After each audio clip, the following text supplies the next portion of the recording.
I hope you guys are excited as I am about this because it really is a first in the United States of America, as far as I know. No one's contradicted me with the introductory sort of statement on the website. Yay, Canada, for doing it. Jim Harley, Sound Access, David Lieberman in 2006. So for North America, we're covered. But for the United States, I think this is a first. And I'm very, very excited by the collaboration between the Xenakis Project of the Americas and Brooklyn Experimental Media Center, NYU Polytech, because Carl has brought in, a lot of us know each other, and I think we're going to see some new faces and learn some new perspectives on dealing with Janis's legacy, and I think it's very cool. So, as you've noticed, Carl isn't here. He will be roasted and toasted duly for parental obligations, as though he didn't know this was happening,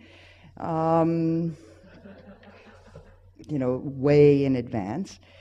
And this morning's lineup is already great. What we've tried to do in organizing the sessions, there are 3 days, 6 sessions, is to get some musical exposure, some architectural exposure, some either philosophical or creative exposure to or approach to Janis's work in each of the sessions. And so that's why I think everybody should stay for all of them, even if you have to write grants, but some people will be pardoned. Let's see. To get the ball rolling, as I said, I met Carl through David Lieberman, who's in the hall, who kind of didn't give me a choice except to invite him to a music architecture forum that we did at La Tourette Convent last year in November 2008. And blind faith in David, as usual, proved to be an extraordinary encounter. And if we're here today, it's kind of due to all of that. So the circle is kind of complete. Carl was the only participant who didn't tell me what he was going to talk about at the forum. And when it was his turn, he picked up the mic and started walking around the room and walked up to Françoise Xenakis and tapped her on the shoulder and said, "Madame," this is in the introductory webpage that we put online, "Madame, I'm sorry to tell you, but in New York, you are not a widow. Janis is very much alive and well where I'm from."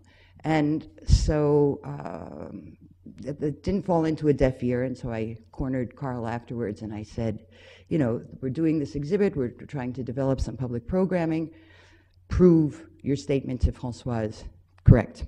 Let's organize a symposium. And so here we are. And then Carl got very excited as he was pacing back and forth talking to Madame Xenakis about the undulating glass panes that he was looking through as he was giving his talk. And came back to me a little bit afterwards and said, "I want to develop some software based on this. And it will be, we want to call it Xenakis 2.0. I'm not sure what it's going to do, but we will present it at the end of the forum." So that is what we're kind of working towards on Saturday evening's concert at 6 o'clock. But I said to Carl, and I'm pretty adamant about this, everybody can have their personal ideas about Janis, but we do have access now to his archives, to his papers, and any speculation towards the future really has to be based in some sort of Xenakian reality. So Carl, get over to France, come to the BN, check out how he worked on these undulating glass panes, how they were developed, and then I'll believe that Xenakis 2.0 is going to have something to do with Xenakis and not just Carl. And he did, and I think it was pretty amazing for him. And he sent me a document which I personally had never seen, even though Benoit Gibson and Mackie Solomos and I worked pretty hard to create an inventory, a basic inventory of the archives there. We obviously didn't have time to read every single page of the 100 or so moving boxes that were there. And Carl found this, this one-paragraph document that Janis signed in 1964. It was found in a folder labeled UNESCO 1964. I'm not quite sure what, maybe, you know, Janis was asked by UNESCO to think about the future of music or some sort of plan. In 1964 was an important time for him. He was in Berlin at the time. This is when he did the famous Cosmic Cities. He was also rather despondent. His personal notebooks at the time, he was away from his family, he was away from France, he hadn't come to America to teach yet. It was a critical turning point for him.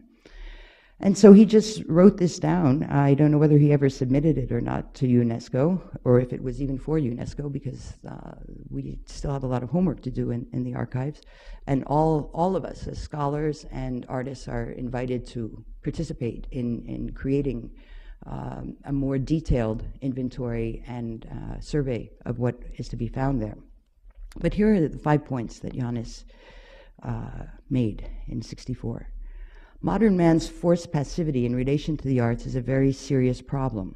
Should we combat it? And if so, how?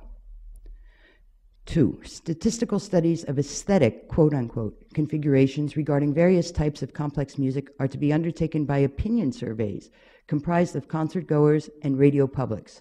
The goal, to uncover universal laws or structures. 3, to delve more deeply into the logical structures of non-European traditional arts, as well as their formalization using, if necessary, computers coupled with converters, beneficial effect for human thought and creation.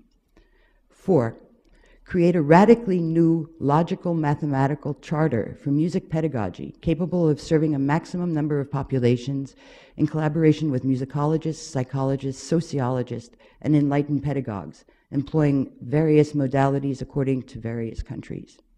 And 5, create a new specific architecture for current, parentheses, tape/computer music that no longer has the appeal of visual attraction. With that, Joel, your turn. Just some thoughts from Janis to get us started.